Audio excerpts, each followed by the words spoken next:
Hey guys, so today we have a TBR. I don't think I've ever filmed a what I want to read, but I've got just like a busy month planned of stuff that I just need to finish, things I need to do, and I want to kind of hold myself a little bit accountable for actually reading what I'm saying I'm gonna read, instead of just being a mood reader like always, where I'm just like, oh, maybe now this, I'll read this now, and just going complete off plan, which there isn't really, you don't really need a plan for reading, but it's kind of nice to kind of know what you're reading across the whole month, mainly when you film YouTube videos about it. But subscribe with the bell icon for engagement, and let's just get into it. I'm currently reading Magnolia Parks, the series, which is actually Magnolia Parks and Daisy Hates, as I've already explained.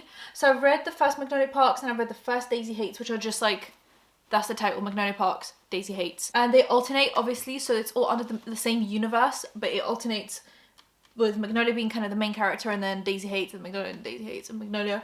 And we just had the last Magnolia released, and then we're waiting for one more Daisy Hates, and then it'll be a 3-3 to wrap up the story. What I didn't realize is they happen in the same parallel timeline. So like the first book and the second book essentially happen in the same timeline, and they end in the same moment, and then they start in the same moment, but you're just getting it from different characters. And it's also not just like one character per book.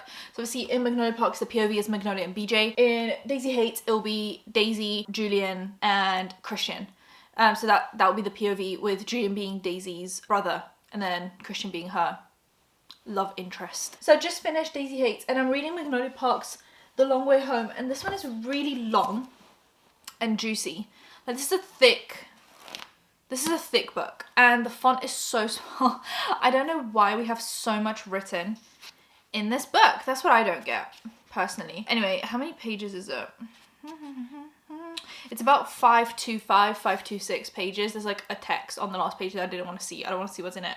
But it's about 526 pages of small font. And it's also one of those like taller books. So you can imagine it would be like 700 pages if it was written in a regular format. But yeah, the font, small. My eyesight, not great. So these are actually on Kindle Unlimited, but I liked these editions that they print, the first edition, not the new editions that came out. So I have them on Kindle Unlimited, except for the last book that just came out, so I can read the first 4 on Kindle Unlimited, which I've been doing on and off. Like I read some physically, some on Kindle Unlimited. Anyway, what I'm trying to say is I will finish this series this month, this upcoming month. I'll finish this series, hopefully. These are a bit chunky, but I think having that switch between like being able to read it physically and on Kindle Unlimited, it's kind of making it easier. I did the same with the Elsie Silver series that's over there. I have it physically, but then it's also on Kindle Unlimited, so I was able to, for free, essentially switch and be able to read it on the go as well without having to bring a book with me, and that makes it a little bit easier. So I'm hoping to get through these, but as you can see, they are a little bit chunky. And the last book is not on Kindle Unlimited because it's a new release, so they just haven't put it on Kindle Unlimited yet, which I get, but it just means I'm gonna have to read the last one completely physically, which is fine. Then I had this bright idea of doing a video where I only read really short books. Like, you go into bookshops and there's these cute short like novellas, or I don't know what they're called, like just like these short stories, okay? And they're always really good. I really like these because I think they break up the flow of reading these like massive chunky books. I think it just breaks up the flow a little bit and just kind of keeps you interested. It can really get you out of a slump. I think whenever I'm in a reading slump, I'll just read a few of these short books and be like, oh, that was great. Let's get on to the big books now. So I'm gonna do a whole video about reading these books. I've read Heatwave, which I told you guys about recently. That's like a translated one. It's up on my bookshelf and I'm in a really comfortable sitting position, so I'm not gonna move right now, if you don't mind. But I read that. I also read Tender is the Flesh because I thought it was gonna be in my short books video, and then it ended up being like a mid book. Not mid, I actually really loved the book, but it was a mid-size book. It wasn't a small book. I don't know where I draw the line between small and big and mid. But like, these are small books to me. Okay, that one just was a little bit too big. I think it was like 200 pages and I thought that was just like too much. These are all just under like 200 pages, I think. Oh, this one's cutting it close. Okay, but these are like small books to me. So I also read these two. These are the Deborah Levy books. There is a third one that I haven't read yet. So I've read Things I Don't Want to Know and The Cost of Living. And then she has another one that I still haven't bought or read. And now I've remembered that I need to get it. But I'm on a bit of a no-buy because I spent so much money on books in the last month, so I just need to not do that, actually, until I read at least a few. So these are books that I haven't read that I want to read for that video. So I'm going to get through these now. So then we have this one, which is Convenience Store Woman. She's written a different book as well. There was another one I saw in the bookshop. Do I not have it? No. I buy so many things that I'm like, do I have that? I don't know, but I think I just seen it. I've seen she has a different book. And I'm pretty sure I also have this on Kindle, not Kindle Unlimited. I think it was on one of those sales where I got it for like 99p or something. So once again, I'll be able to switch between this one and the Kindle Unlimited if I need to, but this one is very short. It is like 160. Yeah, I think I'm drawing the line at 200 pages for a short book. That's what a short book is to me personally. So this one is, she's 36 years old, she's never had a boyfriend, and she's been working in the same convenience store for 18 years. Her parents wish she'd get a better job. Her friends wonder why she won't get married, but Kiko? I'm gonna have to figure out how to pronounce that actually. That's really embarrassing. Knows what makes her happy, and she's not going to let anyone take her away from her convenience store. Maybe I'll be able to find like the author say the main character's name somewhere. Anyway, this one sounds great. It sounds like, I'm going to compare it to My Year of Rest and Relaxation, where it's one of those weird books where you follow someone who isn't very likable, but not really, like, it's just following this not amazing grand adventure. It's just you're following someone who's kind of in a bit of a low phase in their life, and I think that's kind of fun. So I think this one's going to be great, so I'm going to read that. So then we have the I Want to Die But I Want to Eat tteokbokki. What was really interesting is they have it in two different cover editions. So they have this one, and then I'm pretty sure it's like a purple and yellow one. I don't know if you guys have seen it. It says Conversation with My Psychiatrist, and once again it's a translated book. So it's a part memoir, part self-help book. This is a book to keep close and to reach for in times of darkness. And yeah, it's just a lot of like conversations with a psychiatrist about different things. So I bet it will just be like a kind of like a glimpse into what therapy is like when you're feeling a little bit depressy. So I'm gonna put that down. I'm gonna read that. I love this one. Oh, this is my new, this is such a small thing to really enjoy, but I enjoy it. I love when you have a paperback. It's gonna sound so lame when I say it. I love when you have a paperback, but it's kind of thicker, and it's got this like folded over bit, where it almost feels hardback, but isn't.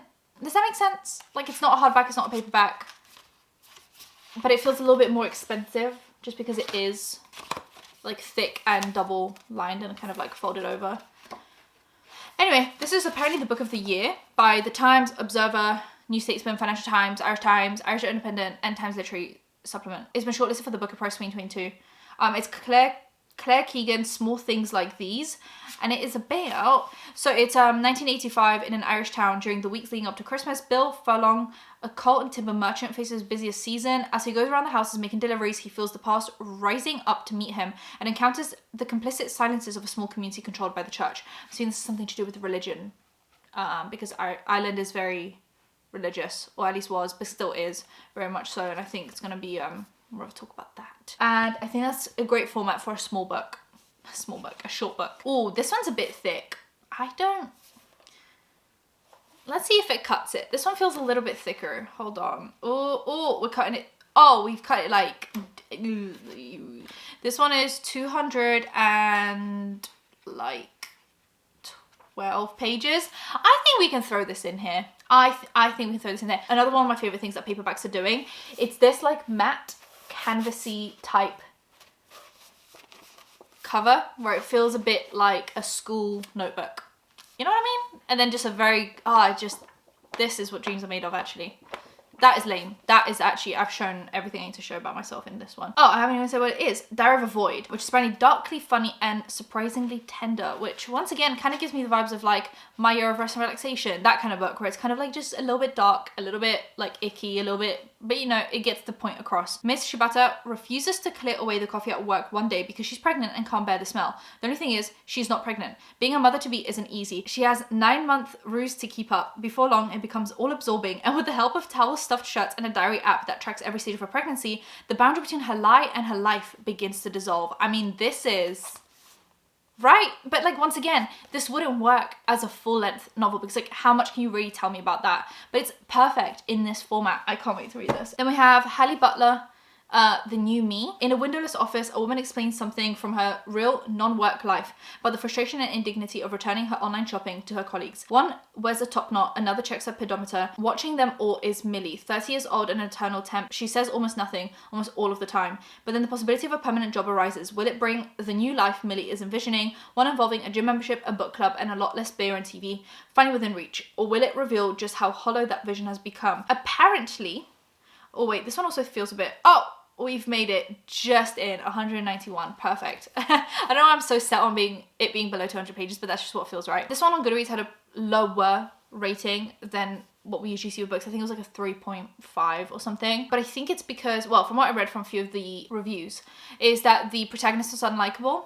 And I think, for example, bring it back to My Year of Rest and Relaxation, that one has a pretty low review as well because the main protagonist is so unlikable. And I think I just personally really like an unlikable protagonist because I find that more interesting than reading the 10,000th book about someone who's perfect and does nothing wrong. So I'm kind of excited for this one. Then we have Jessica Andrews' Milk Teeth. This one also feels a bit thick. I feel like my rule is just like falling out the window right now.